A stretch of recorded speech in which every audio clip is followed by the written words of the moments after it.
Hello, this is Abraham with Western Center for Law and Poverty. I am the Outreach and Advocacy Associate. Today, we're really happy to have everyone meet Mayra. Mayra has been an incredible advocate in her community, and she's been very generous with her time enough to meet us today and share a little bit about herself, right, and the work she's been doing over these last few years. Mayra has been part of Padres Buscando. She's one of the founding members of Padres Buscando Cambio, our organization of parents who've worked tirelessly to advocate for their kids' rights when it comes to special needs and other areas of that nature. So we're really happy to have her this morning talking to us and sharing a little bit about herself. So Mayra, definitely want to hear your story. It's an amazing story. I guess I'll just begin with the first question. What led you to work in the disability advocacy space? Thank you, Abraham. Thank you for welcoming me here. So I do have I'm a parent of a child with disabilities, and I am also a Spanish speaker as primary language. My family, I was born in the US. They took me to Mexico, so I was raised in Mexico. And then I came back to US. Then I have my son, and then my son had disabilities. With that background, knowing I didn't know the system here. I didn't know how to work it out for people with disabilities, and I had to learn a lot for looking for the right services and supports for my son. So as I was looking and learning about it, I was started working in a place in a clinic where I had the opportunity to meet other parents. Parents were coming to me and asking me questions that not all the time I did not know how to answer, right? So I decided to ask for permission to do a parent training, and we started doing our parent support group.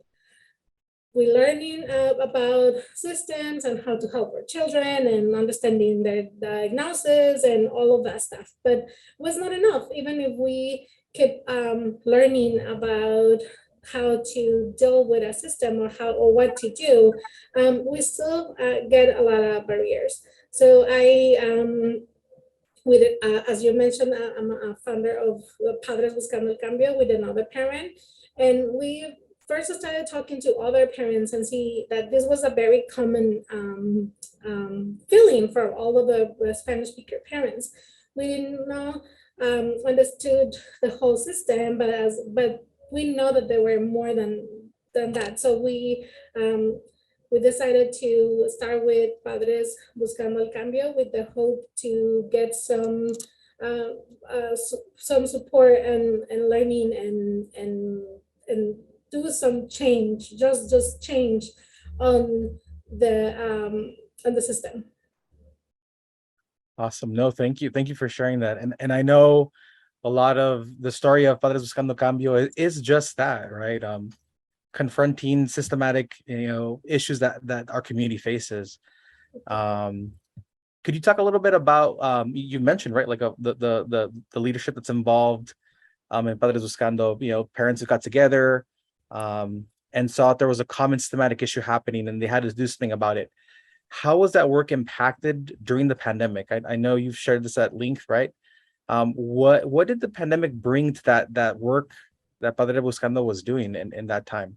So we started with all of these issues before, of course, before the pandemic. So we were trying to connect, and we knew a few parents who were already leading other parent support groups, and we started the conversation on what we can do. But when the pandemic hit, everything was put it on like hold, definitely. For the systems, they of course didn't know how to handle it as well as we didn't know ourselves either. But when we look for support from our case coordinators, having our kids at home, having to deal with losing their job, the parents losing their jobs, and then having later to deal with teaching the kids in the house or having a schooling in the house.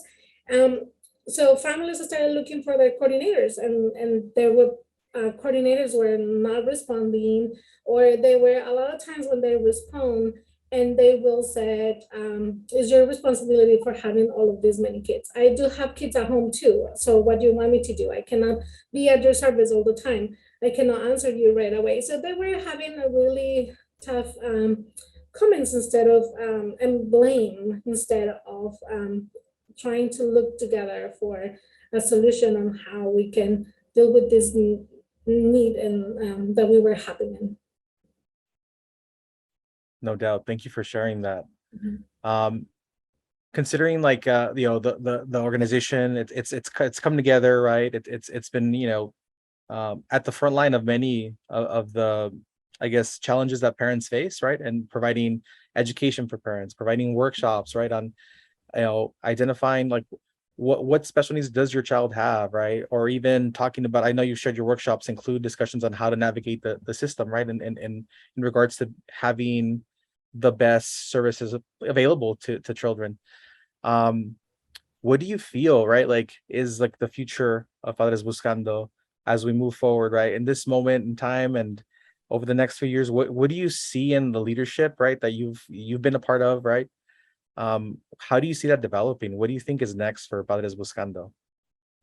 That's a very hard question, Abraham, because when we first started with all of this idea of getting together as parents and and have this conversation with the regional center, we never thought we will have to go to any legal process.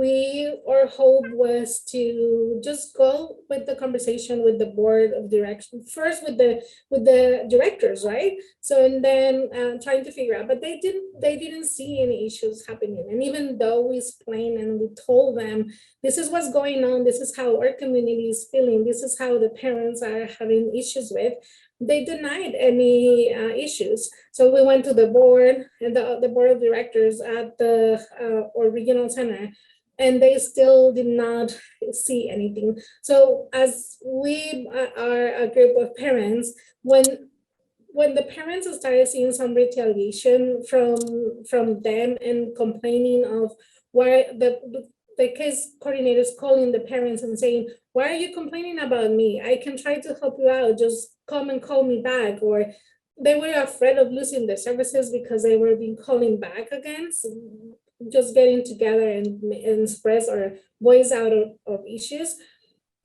The people who stay in the leadership, we didn't know what else to do but to look for more support, look for legal support, and we continue with this, hoping that we didn't have to get to this legal battle, right? So now we are at the point that we have to leave everything to the lawyers, unfortunately. But our hope in the future is to continue advocating for the families. And we know that probably this legal action is not going to solve all of our issues. We need to continue communicating with the regional center. We need to continue educating the families. But if we educate the families and nothing happens on the other side, it's going to continue the same. So we don't have an answer on exactly how we're going to see ourselves after this, but we definitely want to make changes. And if that means continuing going to legislator, we will do, because we want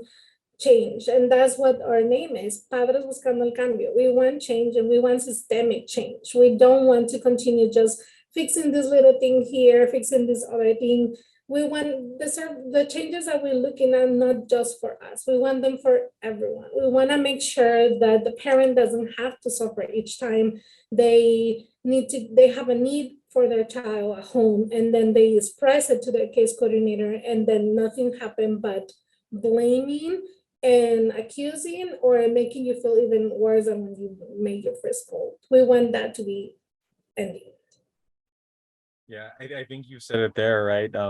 It's going to be more educating, more advocacy work, right, as we move forward, right, and just the need for communities to continue to organize, continue to educate themselves, right, and then having that moment where they come together, right, and those learnings happen, right, amongst community members, because after all, the community holds like a very deep reservoir of knowledge and wisdom, and what better way to kind of tap into that than having these convenings that Padre Buscando Cambio has, right? And so I definitely commend. Sorry to interrupt you, Abraham, but we have now that we've been trying to do this, we've been connected from parents from other regional centers, not only our regional center, from all the state, from all the 21 regional centers, and they contact us and they tell us, we do have the same issue, what we can do. So this is not something that is just in our regional center. This is something bigger. And as you just say, this is something that we need to continue working. So not only educating our groups or our parents on how to request the service, but also helping, and we hope that at some point we can get to this change on how they could also listen to the needs or how they can do work. And the communication might be, I think, is key for that. Absolutely. Thank you so much, Myra, for joining us, right? And giving us your time and sharing a little bit about the work you're doing. At the end of this, we'll post a contact. That way, if folks have any questions, or maybe they're going through the same things and they're watching this, right? Or know of either clients or community members who are going through the same thing. We'll surely put at the end of this interview just a contact information. That way folks can reach out to you, either to share their experience or even share support, right? That's the hope that that we're able to support Padres Buscando El Cambio in any way we can. So thank you so much for joining us this morning. Thank you. We will be happy to see messages of solidarity, because we know how other families are struggling with this. So we really, really want this to change. We want to continue fighting for it, and we want to let other parents know that we are parents, but we are strong parents, and we want to stop here. We want to continue until we get what we need for our children and our individuals with disabilities. Absolutely, Mara. Thank you. Always inspired by your work. Thank you so much. Thank you.